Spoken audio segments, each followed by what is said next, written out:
کہ ہر حال میں زندگی میں شکر ادا کرو۔ پھر حضرت لقمان نے اپنے بیٹے کو نصیحتیں کی۔ اذ قال لقمان لابنہ وہو یعظہ یا بنی لا تشرک باللہ ان الشرک لظلم عظیم۔ تو سب سے پہلی نصیحت انہوں نے کیا کی بیٹے کو؟ عقیدے کے حوالے سے۔ ہمیں اپنے بچوں کو، اپنی اولادوں کو سب سے پہلے یہی تعلیم دینی چاہیے کہ ان کا عقیدہ درست ہو، وہ اچھے مسلمان بنے۔ اور جس کا عقیدہ درست ہو جائے، یوں سمجھ لیں زندگی میں پہلی اپنی زندگی کی شاہراہ پر وہ چڑھا اور درست چڑھ گیا۔ اور یہ زندگی میں بہت اہم ہوتا ہے عقیدہ۔ اگر عقیدہ درست نہ ہو تو زندگی میں بے شمار پریشانیوں کا آپ شکار ہوں گے، اور عقیدہ درست ہو تو آپ بے شمار پریشانیوں میں بھی رب کی رحمت کے مستحق بن جائیں گے اور آپ سے پریشانیاں ہٹ جائیں گی۔ تو انہوں نے پہلی نصیحت بیٹے کو کیا کی؟ یا بنی لا تشرک باللہ، اے بیٹے اللہ کے ساتھ کسی کو شریک نہ کرو، ان الشرک لظلم عظیم، شرک بہت بڑی زیادتی اور بہت بڑا ظلم ہے۔ ظلم، شرک کو ظلم اللہ نے تعبیر کیا ہے، ظلم، زیادتی۔ کیوں؟ اللہ رب العالمین نے بندے کو پیدا کیا، اس نے ساری نعمتیں دی، اس نے زندگی دی، اس نے صحت دی، اس نے راحت دی، اس نے دنیا کی سب نعمتیں دی ہیں، اور بندہ اس ایک رب کو چھوڑ کے دوسروں کے در پہ جا کے جھکتا ہے، تو یہ کتنی بڑی زیادتی ہے۔ تو انہوں نے اپنے بیٹے کو پہلی نصیحت یہ کی، اور مجھے اور آپ کو اللہ نے قرآن میں بتا دیا کہ اپنے بچوں کی تربیت کرو، پہلے عقیدے کی فکر کرو۔ اسی لیے میں نے پچھلے جمعے آپ کو ایک حدیث سنائی، نبی کریم صلی اللہ علیہ وسلم نے فرمایا اذا افصح اولادکم تعلموا لا الہ الا اللہ، تمہارے بچے بڑے ہوں اور بولنے لگے تو پہلی چیز جو سکھاؤ وہ لا الہ الا اللہ۔ اس لیے بچوں کی تربیت میں عقیدہ سب سے پہلی چیز ہے کہ اسے پتہ ہو اسلام کیا ہے، یہ نہ پتہ ہو دنیا کیا کہتی ہے، اس کی ضرورت نہیں ہے دنیا کیا، یہ پتہ ہو اسلام، اللہ اور رسول کیا فرماتے ہیں، یہ ہے اصل عقیدہ۔ اس کے بعد اللہ رب العالمین نے اپنی طرف سے ایک نصیحت شامل کر دی۔ باقی آگے پیچھے آیات میں حضرت لقمان کی نصیحتیں، درمیان میں پہلی نصیحت کے بعد خود اللہ نے ایک نصیحت کر دی، وہ کیا ہے؟ وَوَصَّيْنَا الْإِنسَانَ بِوَالِدَيْهِ، ہم نے انسان کو کہا ہے کہ اپنے والدین کے ساتھ اچھا سلوک کرو۔ حَمَلَتْهُ أُمُّهُ وَهْنًا عَلَى وَهْنٍ، تمہاری ماں نے تمہیں پیٹ میں اٹھایا درد کے ساتھ، کہ درد تھے، ایک درد کے بعد دوسرا درد، اور پھر اس نے تمہیں 2 سال تک دودھ پلایا۔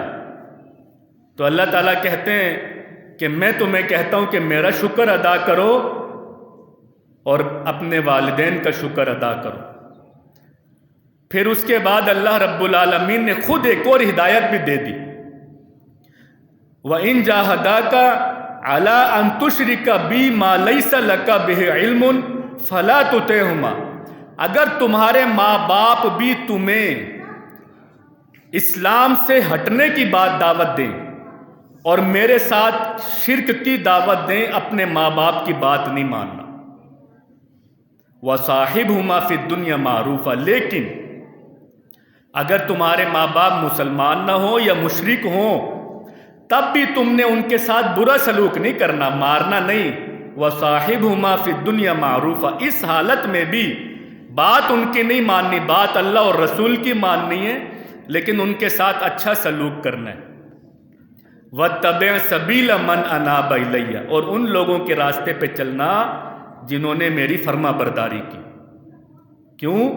جب تم ثُمَّ إِلَيَّ مَرْجِعُكُمْ، پھر تم میری طرف لوٹ کر آؤ گے اور میں تمہیں بتاؤں گا تم نے دنیا میں کیا اعمال کیے۔ یہ حضرت لقمان کی جو نصیحت ہے اس کے درمیان میں ایک آیت اللہ نے اپنی نصیحت بیان کی۔ کیوں بیان کی؟ اس لیے کہ سارے انسانوں کے حق ہیں، ایک اللہ نے کہا میں بھی بتاؤں کہ ماں باپ کا کیا حق ہے۔ حضرت لقمان اپنے بیٹے کو نصیحت کر رہے ہیں تو اللہ نے درمیان میں ایک آیت ڈالی کہ ماں باپ کا بھی حق ہے۔ اس کے بعد پھر حضرت لقمان نے نصیحت کی، وہ اللہ نے جو آیت اس کے بعد دی ہے تو وہ کیا ہے؟ یا بنیا انہا ان تکو مثقال حبۃ من خردل، اے بیٹے اگر ایک رائی کے دانے کے برابر کوئی چیز ہو، فتکن فی صخرۃ، اور وہ چٹانوں کے اندر ہو،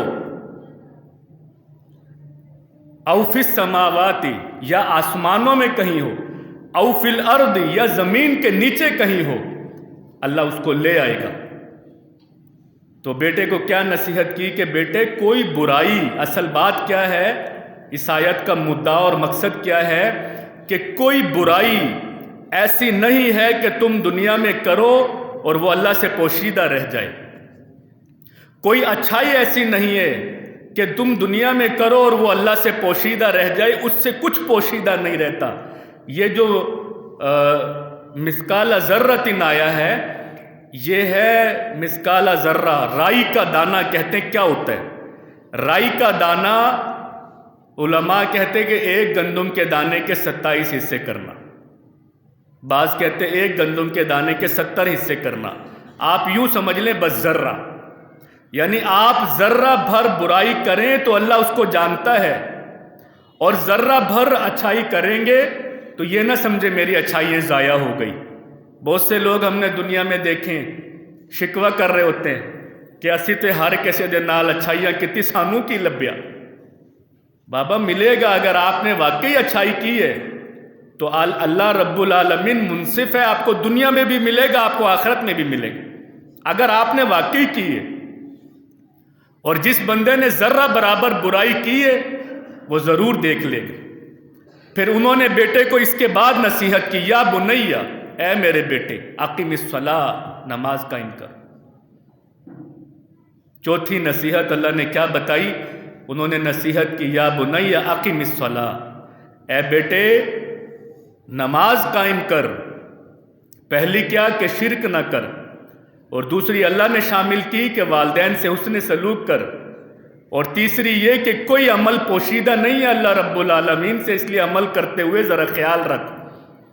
اور چوتھی کیا؟ یا بنیا اقیم الصلاۃ، اے میرے بیٹے نماز قائم کر۔ اور نماز کی تاکید یہ اسلام میں سب سے پہلے، میں نے نماز والے خطبے میں بتایا تھا کہ ہر عبادت فرض ہوتی ہے بلوغت کے بعد، لیکن نماز واحد عمل ہے، اسلام نے پہلے سے بتایا ہے کہ جب بچہ 7 سال کا ہو تو ماں باپ کو چاہیے نماز کی تلقین کرے، اور جب 7 سال سے 9 سال کے پاس چلا جائے نماز نہ پڑھتا ہو چاہیے کہ سختی کرے، ورنہ سختی کسی اور کام میں اسلام نے حکم نہیں دیا۔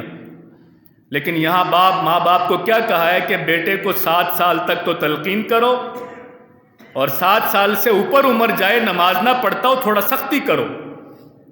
اور میں آپ سے بھی یہاں پہ کچھ کہنا چاہتا ہوں، بچے مسجدوں میں آتے ہیں، بعض لوگوں کو بڑی تکلیف ہوتی ہے، وہ جی ساڑی نماز خراب کر دیتی۔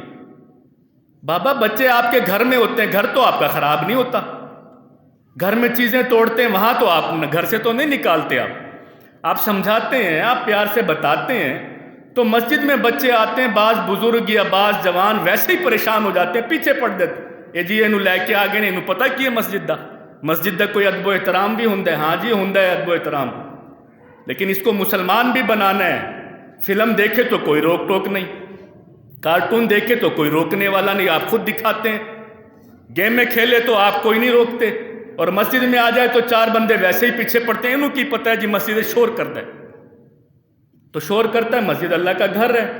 وہ کہتے ہیں ساڑی نماز خراب۔ میں بعض لوگوں پر بڑا حیران ہوتا ہوں، بچے ساتھ کھڑے ہوتے ہیں یا کوئی اور کھڑے ہوں گے، سلام پھیریں گے فوراً ساتھ والے کو پڑھ دیں گے، وہ تو ساڑی نماز خراب کر دیتی۔ بابا تم نماز اس کو دیکھ کے پڑھ رہے تھے، تھوڑا سا موبائل بجے گا پیچھے، نماز پہ جس کا موبائل بجے گا اس پر چڑھائی کر دیں گے، نماز خراب ہوگی۔ تسی نماز پڑھ رہے سی یا تسی موبائل دی گلاں سن رہے سی؟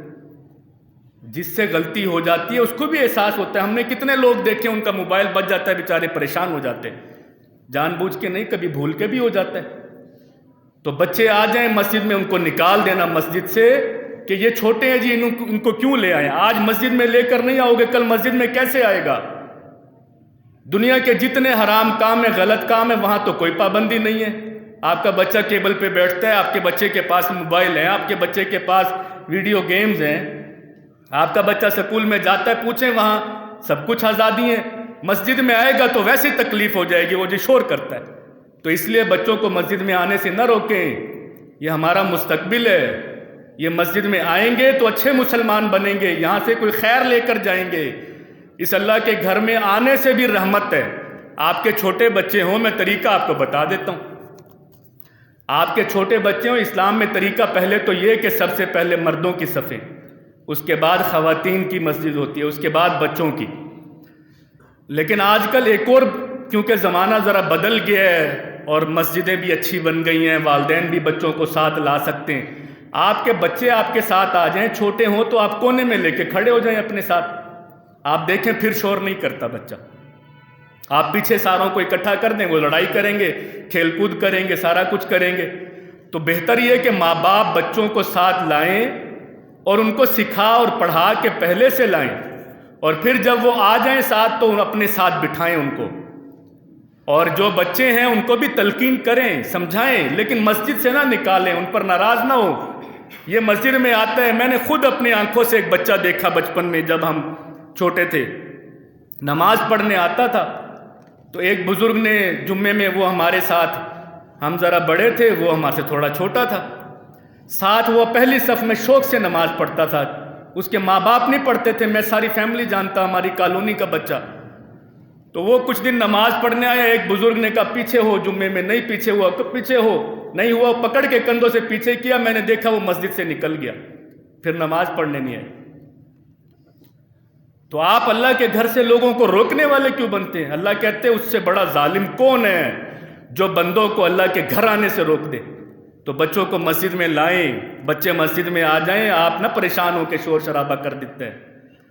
اور اس کے بعد انہوں نے بچے کو، بیٹے کو نصیحت کی، لقمان علیہ السلام نے کیا نصیحت کی؟ وَأْمُرْ بِالْمَعْرُوفِ، خیر کی بات کرو بیٹے، خیر کی بات کرو زندگی میں۔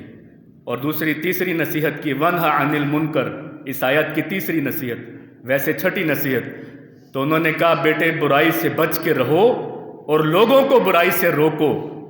اور ساتویں نصیحت کی وَاصْبِرْ عَلَىٰ مَا أَصَابَكَ، زندگی میں مصیبتیں آئیں ذرا صبر کرنا، آئیں گی زندگی میں، جنت میں صرف عافیت ہوگی، زندگی میں کبھی خوشی ہے، کبھی غم ہے، کبھی ایکسیڈنٹ ہے، کبھی حادثہ ہے، کبھی بیماری، کبھی کاروبار ختم ہو جائے گا، کبھی کاروبار عروج پہ، کبھی نوکری ہٹ جائے گی، کبھی اچھی نوکری مل جائے گی، یہ ہر ایک کے ساتھ ہے۔ جب آپ کے ساتھ زندگی میں ایسا ہو جائے وَاصْبِرْ عَلَىٰ مَا أَصَابَكَ، آپ کے ساتھ ایسا ہو تو پھر صبر کرو۔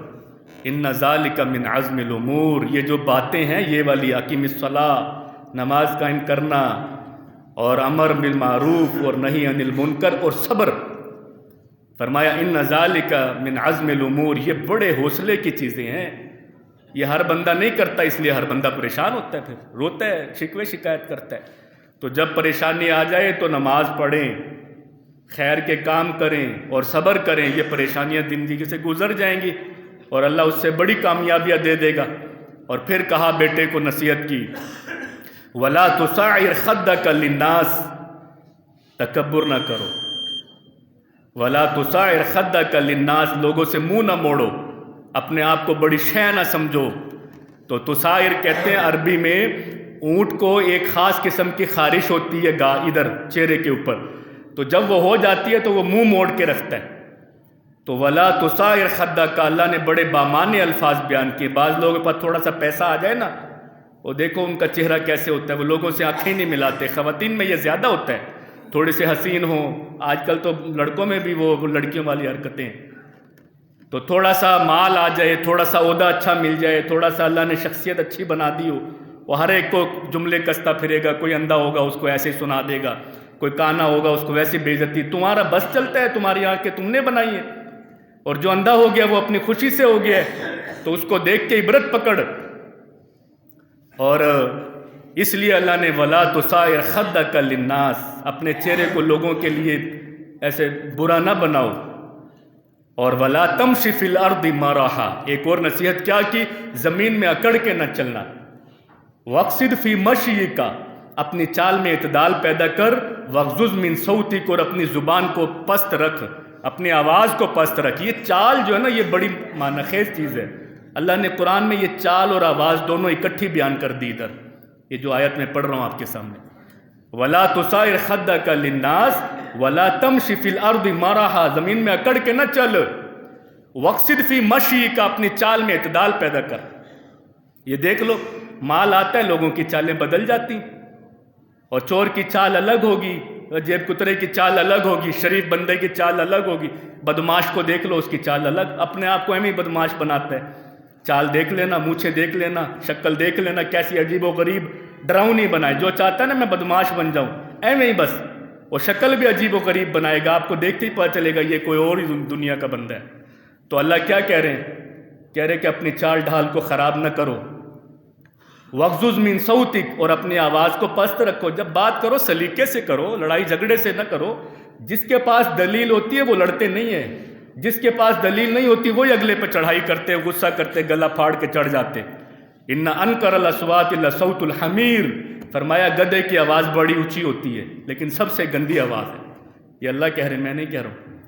تو یہ چال ڈھال اچھی کرنا، اپنی بات گفتار اچھی کرنا، زندگی میں پریشانی آئے نماز سے اور صبر سے اللہ کی نصرت مانگنا۔ آئیں گی پریشانیاں، 70 سال جس کو اللہ نے زندگی دی ہے، 70 سال کو وہ ہمیشہ صاحب ثروت، ہمیشہ صاحب مال، ہمیشہ صحت، یہ سارا نہیں رہتا ہمیشہ۔ زندگی میں 5 سال بیمار بھی ہو جاتا ہے، حادثہ بھی ہو جاتا ہے، کبھی مال کاروبار ڈوب جاتا ہے، کبھی کوئی اور، یہ ساری چیزیں اللہ کو پتہ ہیں، اس لیے آپ کو اور اس نے مجھے قرآن میں بتا دی ہے۔ اب یہ حضرت لقمان کی نصیحت بچوں کے نام آئی ہے، تو بھائی بچوں کی تربیت کرو۔ وہ جو سکول کے حوالے آپ نے کر دیے وہ نہ کرو۔ یہ اللہ قرآن میں مجھے اور آپ کو بتا رہے ہیں کہ لقمان دانا، حکیم، سمجھدار، فہم و فراست والا بندہ تھا، اور کام کیا بتایا؟ اس کا اپنا کام بتایا کہ شکر کرتا تھا میرا، اور پھر دوسرا کام بتایا اس نے اپنے بچوں کی اچھی تربیت کی۔ آپ اپنے بچوں کو تربیت کے لیے کسی اور کے حوالے نہ کریں، بچوں کی خود تربیت کریں۔ حکیم لقمان کی حکمت یہی ہے، اور یہ میرے اور آپ کے لیے یہی دعوت ہے۔ خود چلا گیا امریکہ، پیسے کما رہا ہے، پیسوں والی مشین، بچے بچیاں یہاں پہ پھر رہے ہیں زمانے میں، کوئی پوچھنے آپ نے پیسے کے لیے پیسے والی مشین بن گئے آپ۔ 10 سال بعد گھر آتا ہے، بچوں کو پتہ بھی نہیں ہوتا ابو آگے۔ ایک بندہ مجھے ملا، اب میں جاننے والا، اچھا دوست ہے ہمارا، باہر چلا گیا، کافی عرصے بعد آیا، آتا تھا دین سے محبت کرنے والا، ہمارے ساتھ بیٹھتا تھا، کہتا جی میں آیا ہوں جس دن، تو میرا بیٹا، میری بیٹی امی کو کہتی، میری بیوی کو کہتی ہے اپنی امی کو کہ امی آج ہمارے گھر میں کون بندہ آیا؟ وہ ہنس کے مجھے بتا رہا تھا۔ میں نے کہا یہ تو رونے کا مقام ہے بھائی، آپ ہنس رہے ہو؟ ہنس کے مجھے بتا رہا تھا کہ بیٹی امی کو کہتی ہے امی ہمارے گھر میں کون بندہ آیا؟ تو میں نے کہا آپ ہنس رہے ہو، یہ تو رونے کا مقام ہے کہ بیٹی باپ کو نہیں جانتی، 5 سال 6 سال بعد تو آیا ہے، بیٹی بڑی ہو گئی، وہ جانتی نہیں ہے کہ کون آ گیا گھر میں، تم پیسوں والی مشین ہو۔ بیٹوں کا، بچوں کا کوئی، بیوی کا کوئی حق نہیں ہے۔ تو اللہ رب العالمین نے حضرت لقمان کی بات بیان کی۔ 2 منٹ ہمارے اوپر بھی ہو گئے، ہم نے اس کی اہمیت کی پیش نظر اپنی بات آگے بڑھا دی۔ اللہ رب العالمین سے دعا گو ہوں جو کہا سنا اس پر عمل کی توفیق عطا فرمائے۔ اگلا خطبہ جمعہ بھی